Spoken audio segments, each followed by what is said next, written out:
What's up, guys? I have a different type of video for you today. In fact, whole different type of game. Looks like I'll be covering Pokemon Unite. Now, what is Pokemon Unite? It is the Pokemon version of League of Legends, or Dota if you've heard of them, or a MOBA type game. It's 5v5. It's a lot of fun. It's not currently released yet. All the footage that I have is from the Japanese beta, but it'll be released within the next month, so that's super exciting. And I'm going to be making a 3-part series on the Defender subtype.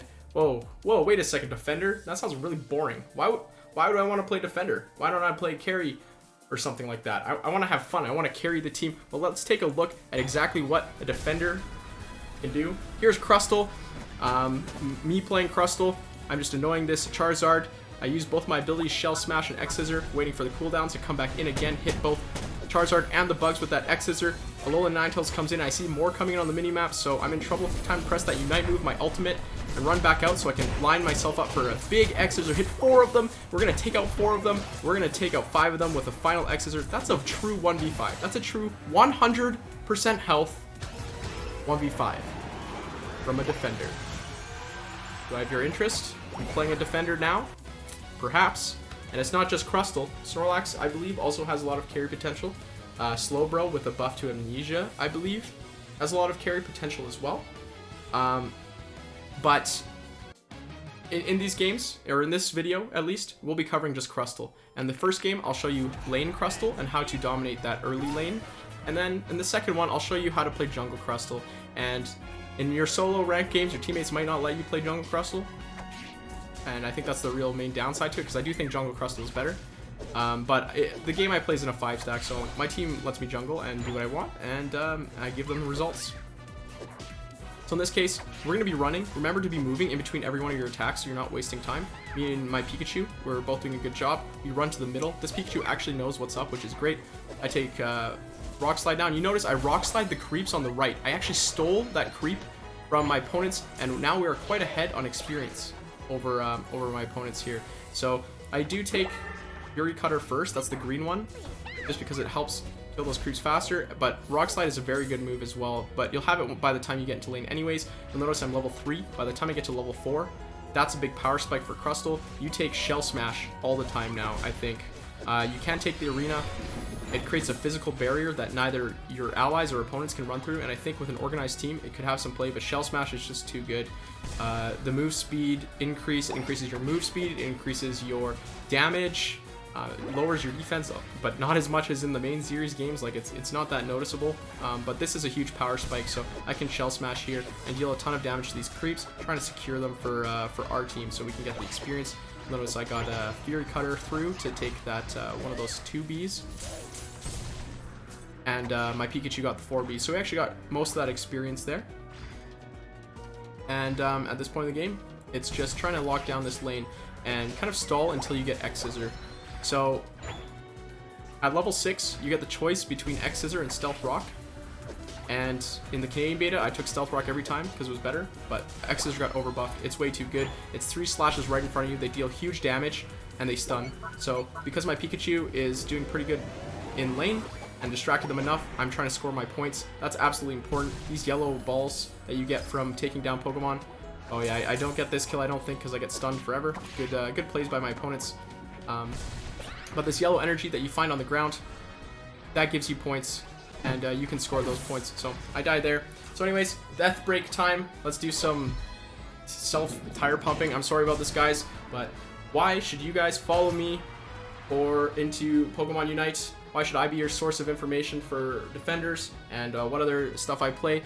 What are my credentials? Well, I played League of Legends. I played Dota 2 back when League of Legends came out in Season 1 of Ranked, when Gold was the second highest rank. Now there's Platinum, now there's Diamond. Sorry, now there's Diamond, now there's like Master or something like that. It used to just be Gold and then maybe Platinum. I was Gold ranked, which is top percent or 2% or something like that. In Dota, my MMR is still, I don't play anymore, but when I last stopped playing, it was over 6,000 MMR, which is the top 0.01%, I think, 0.005 or something like that, percent of players. So I do have a lot of MOBA experience. I have a Pokemon background as well. I know the names of all these Pokemon, etc., all their moves. They make sense to me. So I do have a lot of experience, and I do really feel like I can help a lot of you guys step into MOBAs for the first time. Alongside that, I'm getting older. My reactions aren't as good as some of these young kids nowadays, so I don't expect to be like a top professional player in this game, but I do believe my macro game can keep up in terms of my decision making, and that's ideally what I'll be passing on to you. Obviously, you can't pass on reflexes and ability to hit skill shots, but you can pass on high level decision making to other people. So that's my goal here. At this point, I do have X-Scissor now, and you may have seen me use it a couple of times. My goal is essentially to be sneaking around behind people and X-Scissoring them towards my team so that they can get the KO. And you're going to see me and Pikachu pull this off a lot. We're not in communication either. We're not typing to each other. We're not in voice chat, nothing. I'm going to use this panel, if you stand on it. After a few seconds, it jumps you over. So I see him go into Alolan Ninetales. I'm running around behind. So Alolan Ninetales realized a little bit too late what's happening. And oh boy, freeze kill for this Pikachu ever, serving him out on a silver platter. Where's my tip, Pikachu? Where is my tip? But yeah, we're able to take down the Alolan Ninetales, but unfortunately, this Greninja's still around, so we can't score our goals here either. We're both holding the maximum amount of points for our level. So we actually do go hard to take down this Greninja so that we can score our points. But unfortunately, we are not. I live with 1 HP pretty much. After that last hit, I'm able to avoid the Rotom's damage.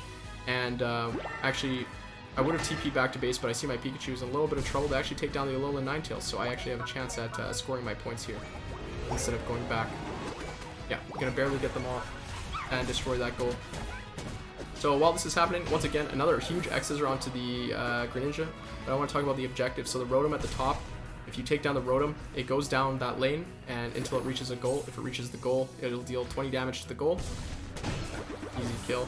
20 damage to the goal and allow you to score instantly. So if you have a ton of points, it takes longer to score those points. But with the Rotom buff on it, you can score them instantly instead. So it doesn't matter how many points you have. So it's extremely helpful.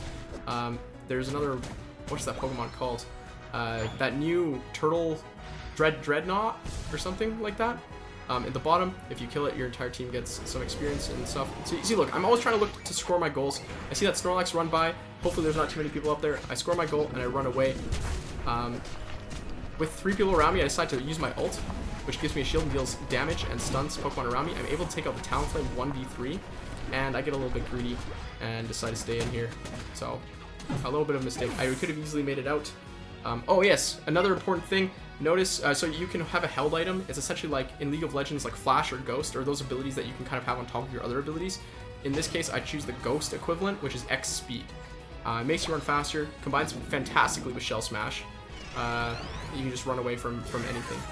I wouldn't choose anything else. I don't think this one's up for debate in my opinion. And then, of course, the final objective Pokemon is Zapdos. It doesn't spawn until there's 2 minutes left in the game, and essentially does what Rotom does to goals, except to every enemy goal, which is pretty insane. So that's why no game is ever over. Even if you're getting stomped in Pokemon Unite, the game is not over. Which is kind of what I love about it too. These games are nice and short, 10 minutes, but it's never over. So I'm looking to make some plays. I see 2 Pokemon bottom, Venusaur and Alolan Ninetales, so I figure this should be a pretty easy gank here. We're going to run in behind them, pop that Shell Smash so we can get there a little bit faster. They're going to take down Alolan Ninetales, but Venusaur is running away, but not for long. You can see they had kind of given up chasing Venusaur, but as soon as I push them back their direction, teammates are pretty smart, right? They're good enough to pick up that. They can get some easy kills. Unfortunately, because I left my top lane, they're able to score an absolute ton of points. My teammates are going to score that goal, so you can see I'm already running to the next one. In this case, Alolan Ninetales already there to stop me. So, at this point in the game, with 40 seconds left to Zapdos, what you don't want to be doing is putting yourself into a position where you're going to die right before Zapdos spawns, because there's generally a big team fight before that. Right now, I'm just trying to get rid of my points over and over. So I'll score there, and then I'm just going to TP back. I see like 4 or 5 people bottom. I'm going to run bottom. I have my Unite move. I really want to use this, and it's right before Zapdos. If we can pull off a big wipe, we can just go straight to Zapdos and win the game. Unfortunately, I walk right into a Talonflame ult. I hit 3 with the X-Scissor, and then I'm going to try and pop my ult, but unfortunately, I get stunned in the middle of the animation, and it cancels it. I'm still not exactly sure when or why that happens. I've had it sometimes waste my whole ult, but this time you can see my ult, or my Unite move, your ultimate, is still available to be used.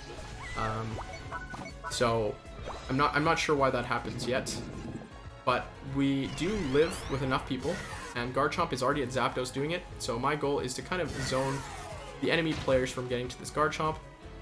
I don't want them to interrupt this Zapdos kill. So luckily my teammates are already doing a good job of that. I'm going to pick up a ton of points here. I have 50 already. And what I should be doing, instead of helping my teammate, is running straight to the goal and dunking my points. But I get a little bit greedy, and I miss my X-Scissor anyways. And now I'm going to have a lot of trouble scoring these points if I can't instantly score them. Channeling 50 points is a lot of time. And in the last 2 minutes, I did not mention this yet, but points are doubled. So this is 100 points. This is absolutely huge. So I'm going to try and run top. Greninja sees me running top, or sorry, the Snorlax did, but the Greninja did too. So I'm going to try and just run away. The goal here now, I'm not even trying to fight people. I just want to go and score these points. So I'm going to be running, using my Shell Smash to run around as fast as can. We're going to run to bottom. Try and score these points here. But this Talonflame's a good player. Tries to stop me. So, unfortunately, this Talonflame actually does quite a bit of damage. I have to pop my ultimate on a single target and kind of run away. But Shell Smash is up. We're going to go for the X-Scissor. This deals quite a bit of damage. I think this Talonflame is starting to realize they can't actually fight me at this point. Unfortunately, my X-Scissor gets stuck behind a wall. Unfortunate, but this Talonflame is too low to chase me, so I'm going to run top, and finally, with 20 seconds left, I've scared away enough of the enemies and dealt with enough of them, running back and forth for a minute and a half. 10% of the game time, of the total game time, 20% almost. I just ran around trying to score these points. And surprisingly, that's optimal gameplay. And remember, once you score those points, go back to base. Don't be a liability. Don't get caught out. Defend your goals. You don't want someone to score 100 points at the end there. In this game in particular, it doesn't look like it actually mattered, right? We won by 200 points, but a lot of games are closer than this. And like I scored 220 points out of my team's total 400. So scoring almost half your team's points is a big deal. Don't be one of those carries that just goes for kills and don't score points. You want objective-based gaming, right? And you're Crustle. You have potentially the best speed in the game. Use it. So this game, we're going to talk about Jungle Crustle. I'm in a 5-stack. A lot of you who are watching this video from my Pokemon Go viewers, you're going to recognize a lot of these people. Hi, my laning, or the player going top is actually the Nut. Actually, this part of the jungle is kind of important. So I took the first creep. If you take the first creep, you can get to level 4 before the second big creep. So what I'm talking about is Ludicolo. This Ludicolo has a blue buff around it. If you play League of Legends, the same thing. If you kill this Ludicolo, you get a buff. So I have this blue buff around me. I think it probably does the same thing. So like decreases cooldowns or something like that. This Bouffalant has a red buff, and you see I'm level 4, so I already have Shell Smash, so it's going to be faster to take this thing down. The red buff applies a slow to people you hit, so it's a really big deal for Crustle. So the goal here is to take down some Pokemon and then to gank lanes. I see 3 Pokemon pushing hard bottom. I'm going to just run in. We're going to Shell Smash and run in and just try and take down as many of these as we can. So we're going to apply the slow to the Score Bunny and the Mr. Mime. We've hit both of them now. And we're going to take down the Score Bunny.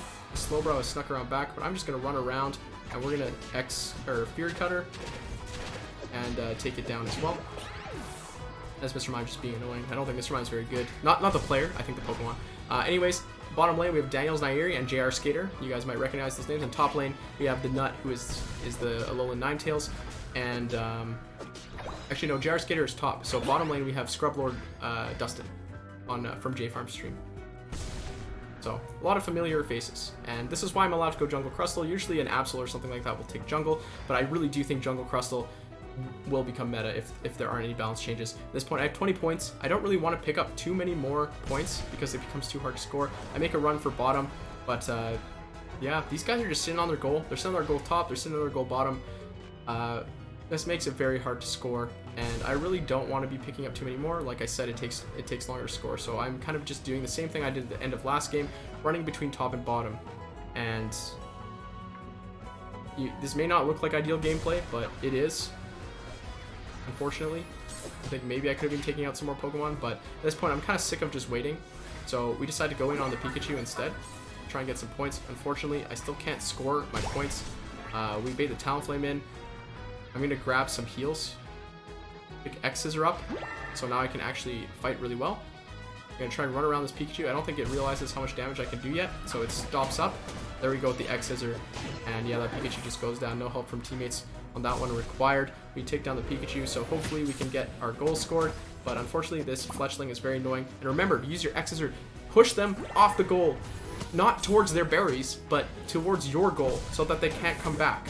And we're able to take on Talonflame, but unfortunately, guess what? Pikachu's back, and I have to abandon my teammates here, lest I also beat away my life.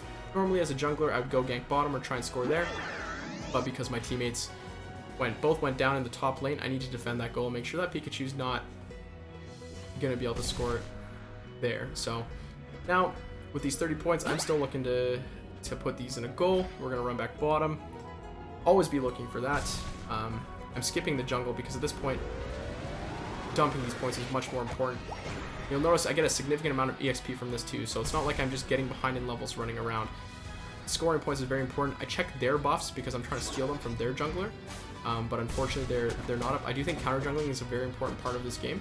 And with Crustle, you have the speed, and once you have X Scissor, you have the damage to be able to duel pretty much anyone, and I think that's a more important part of the game than what I did in this game. I should be probably counter jungling more. In this case, the lanes look pretty stagnant.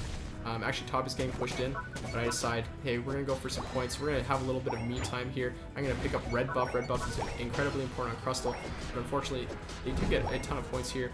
Oh yeah, so when you get X Scissor against these jungle creeps, I did not do it there, but you can just use X Scissor to knock them out of their line charges. Yeah, so these Pokemon, when that red line goes, if you just move out of the way, it doesn't hit you, but if you stun them, it also has the same effect. So I see Talonflame running bottom. Yeah, can't quite get to the Talonflame. It uses his ability and he gets the points. The Talonflame is actually an incredible player. You'll see at the end score how much he did for his team. But I run behind the Talonflame. Let's push him back. Fortunately, did not misses that there, but he gets another slow, and I'm positioning behind that Talonflame to try and push him out. Unfortunately, I only catch the Pikachu, and Pikachu's forced to use their Unite move, and I'm gonna have to abandon my teammates yet again. But that's okay. I'm still alive to defend this goal. These kills that they're getting, they only mean something if you can get an objective afterwards, and that's the important part. I could have turned around and used my Unite move there, right? And probably taken them out. But that's not the point. The point is I wouldn't get an objective off of it. So I'm saving my Unite move for later. So eventually when crabs spawn around these creeps, also important, try and line up as many as you can in your X Scissor. Just efficiency stuff. You're done a couple seconds earlier, that's a couple seconds you can be doing more stuff. I could be going back to base. I'm going back to base earlier, and because I'm here a couple seconds earlier, I might be able to save bottom lane. So we're gonna jump into the middle so I can run behind. I don't want to jump to the goal because I want to be able to X Scissor people back into the goal. And unfortunately, I'm only going to catch this Slowbro. Slowbro is very tanky, and his teammates backing him up. A lot of stuns. Slowbro itself has a lot of stuns. So, Scrubber, Dusty, and I just working as hard as we can to take down the Slowbro, and he just will not go down. But guess what? We're Crustle, and nothing really runs from Crustle. So, once again, going to be able to line everyone up with a nice ult, and hit a nice 3-person X Scissor and take out 3 of them at once. That's all it takes, and this is objective gaming, right? That's why I ulted. We take them out next to their own goal, we can score right away. If you take them out defending your goal, they're gonna respawn and defend their goal, and you're gonna have 40 energy forever, or 50. Kills next to opposing goals are much more important. In this case, I'm stealing their buffs. I don't think the buffs are as important as they are early in the game, but might as well. I guess if it is a cooldown reduction, it's definitely worth it. So we're gonna take that buff. If the red buff is up, it is.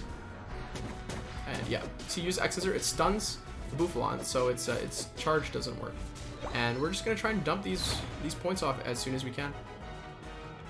Just shell smash. Run bottom. Only 14 points, so it's nice and fast. And then we're gonna run to the bushes so they can't tell what we're doing. A lot of people are bottom. So I want to help my team out there, even though I don't have my Unite move yet, which makes it a little bit risky, but I kind of want to stall them at least. So I'm going to run in. I'm going to grab an X Scissor. Unfortunately, I missed the Mr. Mime, but I'm able to pick up the Cinderace, which is almost all of their damage down here. And this Slowbro is able to escape for now, but like I said, Slowbro, not the most mobile Pokemon in the game. And if it were to get away, that would be kind of a travesty, considering we have two pretty mobile Pokemon here, Machamp and Crustle. We gotta be watching out for Zapdos. Zapdos is coming up in 30 seconds. Ideally, we get a kill at around the 2-minute and 10 mark, and then go straight to Zapdos. But it looks like we aren't going to be able to, and pushing into their tower is really dangerous at this point, because it looks like at this point they have a higher chance of getting that kill with the couple seconds remaining. So the 2 minutes left, I stand on here. I'm waiting for it to hit 2 minutes before I score my points, because after the in the last 2 minutes, everything is doubled, right? So my goal here, trying to find a pick off. There's a Pikachu with like a 1 HP. They juke me very well, actually. But unfortunately for them, Crustle's pretty fast, so they're not going to be able to get out of here. The Talonflame was a very good player, but I am yelling right now over comms, because I'm in comms with these people this time, to go for Zapdos. Not a lot of people going for Zapdos, just me and Scrubblord Dusty for now. We needed everyone to be here, and this is why. They're already doing Zapdos. If they got the Zapdos, they would win the game. So definitely worth using my ult. You want to have your Unite move up for the Zapdos fight at the end, and I want to be able to take out some of these Pokemon. Getting one is very important, getting the Mr. Mime, and then going back for the Zapdos is very important as well, because I have faith in my abilities to score my points because I'm Crustle, but a lot of the slower Pokemon on my team, are they going to get their points off unless we can instantly dunk them? So I'm just going to run bottom. I told my teammates to run middle because I will destroy the bottom goal. So they just run straight for the middle. I'm going to be able to take out the Cinderace just for free. And I've scored my points. And I have 5 more to score. So I figured I might try. But the team is getting absolutely dominated. I realize this and I run away. So the only way we can lose this game now is if we let them score on our goal with all the points we just gave them. Their Talonflame is already there, but if the rest of their team can just run there, we're in some trouble. So while the rest of my team is mucking around, I'm going to TV back to base. I'm going to sit on this, sit between these 2 goals remaining. Then those Talonflame is around and try and prevent it from scoring. I see Alolan Ninetales come back up. I'm like, I'm going to sit on this goal because Alolan Ninetales has got the main goal, right? Nope, jumped right over. So the nut, you need to just be sitting there. And they won't get goals or like goals on us next time. But I do feel like we are at the advantage in this game. I think we do have a lot of points. But you never know until the very end. And I do like that the score is hidden until the final score screen, because people, I think, would give up a little bit too fast. There is a surrender button in this game that I will never press. But yeah, we win by just under 100 points here. So that Zapdos was absolutely crucial to us winning the game. And that comes from team play. So, and if we look at this, we've got 214 points. That's almost half of the team's points. Does that look like a defender gets carried to you? No, defenders contribute to the team just as much as any other class. You look at Scrubblord Dustin, he's got 92 points there, and he's a support. So you can still do lots of stuff in this game. You don't have to be that hard-hitting carry Pokemon. You can just be a tanky little, well, Crustle's hard-hitting too, but that tanky little disrupting Pokemon. And it's a playstyle that may not be for everyone, but I'm trying to show a lot of people that, hey, it may be for you. But yeah, that's it. Those are the 2 games I felt like really highlighted how to play Crustle as both a laner and a jungler. I didn't outline the other abilities because I personally don't think they're worth taking. In the next video with Snorlax, I will be going through all 4 of his abilities because I think they are all 4 viable in different points of the game, and that's what kind of gives defenders their notoriety for versatility. But yeah, that is the video. Please let me know if you like this kind of content, and just leave a comment. Let me know, and I would also like to know if you guys are watching because you've watched my Pokemon Go videos in the past, or if I'm reaching a brand new audience, those of you who actually want to watch some Unite videos and feel like that this game might be for you. But yeah, leave a comment, and I'll leave my my socials in the description if you want to follow me on Twitter. I have a Discord. The Discord's not set up for Pokemon Unite yet though. And a Patreon, stuff like that. Then just take a look. If not, as always, thanks for watching.